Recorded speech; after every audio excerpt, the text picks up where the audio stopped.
কালকে নাও হতে পারে, কালকে সোনার সংসার হয়ে যাবে। এই সোনার সংসার করে করে এই 10টা বছর নির্যাতন সহ্য করছি। সেনাকর্মী স্বামীসহ পরিবারের কয়েকজনের বিরুদ্ধে গৃহবধূকে নির্যাতনের অভিযোগ উঠল। ঘটনায় হাবড়া থানার লিখিত অভিযোগের ভিত্তিতে পুলিশ সেনাকর্মী স্বামী মনোরঞ্জন সরকারকে গ্রেপ্তার করল। আজ ধৃতকে তোলা হবে বারাসাত আদালতে। ঘটনাটি ঘটেছে হাবড়ার কুমড়া বেলের মাঠ এলাকায়। মাঝে মধ্যেই গৃহবধূ পূজা সরকারকে মারধর করত সেনাকর্মী স্বামীসহ শ্বশুর শাশুড়ি ও কয়েকজন পরিজন। গতকাল তাকে মারধর করে, এমনকি প্রতিবেশী 2-3 জনও তাকে মারধর করে বলে অভিযোগ। ঘটনায় আক্রান্তের চিকিৎসা হয় হাবড়া স্টেট জেনারেল হাসপাতালে। বৃহস্পতিবার রাতে এই বিষয়ে হাবড়া থানার অভিযোগ দায়ের হয়। তদন্তে নেমে পুলিশ রাতেই অভিযুক্তকে গ্রেপ্তার করে। কালকে নাও হতে পারে, কালকে সোনার সংসার হয়ে যাবে। এই সোনার সংসার করে করে এই 10টা বছর নির্যাতন সহ্য করছি।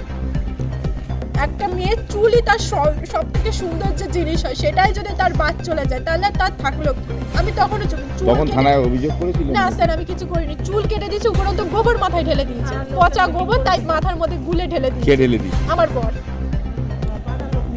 পাড়ার লোক, পুরো মহিলা সমিতি সবাই এসেছিল। তখন শুধু আমি বলেছি যে আমি নিজের টাক নিজে হয়েছি। তারা মানতে চায়নি। তারা বলছে একটা মেয়ে কি করে নিজের টাক নিজে হয়, আমরা তো হতে পারবো না।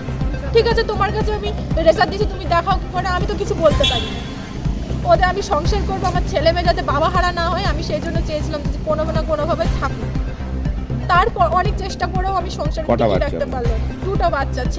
ছেলেকে বলে যে তোর মা পাগল। বয়স কত? ছেলের হচ্ছে 5 বছর, আর মেয়ের এই যে 23 মাস চলছে, এখনো 2 বছরও কমপ্লিট হয়নি। কি চাইছেন আপনি?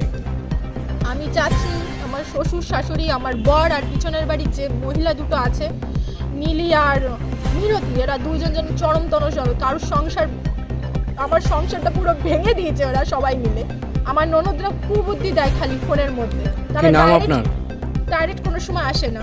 কি নাম আপনার? আমার নাম পূজা সরকার। কি পূজা সরকার। তোমার স্বামীর নাম কি? মনোরঞ্জন সরকার। শ্বশুরের নাম কি? মুকুন্দ সরকার। শাশুড়ির নাম কি? অঞ্জলি সরকার। কয় ছেলে মেয়ে তোমার? ছেলে মেয়ে? ছেলে 6 বছর চলছে, মেয়ে 23 মাস চলছে। তোমার এখানে মেম্বার কে? দেবাশিস। হ্যাঁ, দেবাশিস বিশ্বাস। আচ্ছা, তো কি হয়েছে বলো?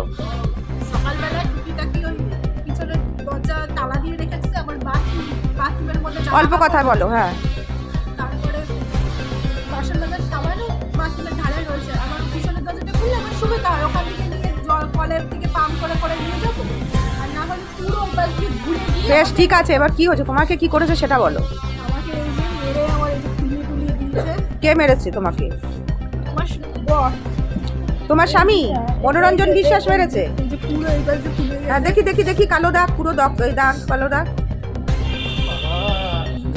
এই দিদি, তোমরা আসো এদিকে, দেখো। তারপরে পাশে ইয়ে করে দিয়েছে, আমি আসতে গিয়ে আলের মধ্যে পড়ে গেছে। এই যে পা মা পুরো কাদা, পাটা কাদা পুরো। এর আগেও আমাকে তোমার মা সকালবেলা আমাকে ফোন করেছে, তোমার নীলগঞ্জ থেকে।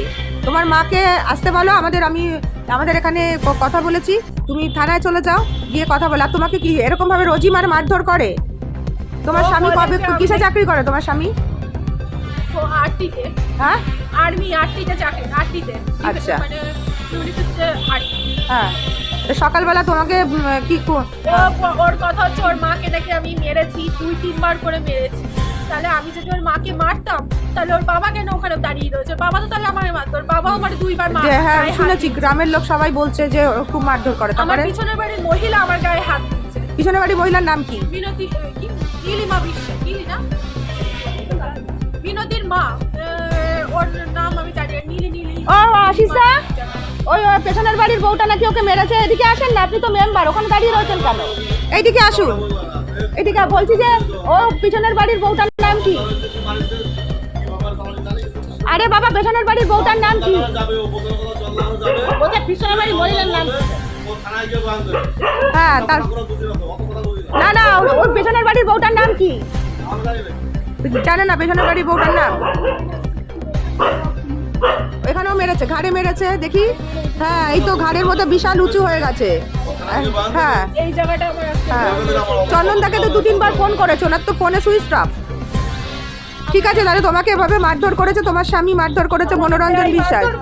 আমি কোনোদিনও বাড়ি থেকে বেরোইনি, আজকে বাধ্য হয়েছি। ব্যুরো রিপোর্ট, রাষ্ট্রীয় প্রসার বাংলা।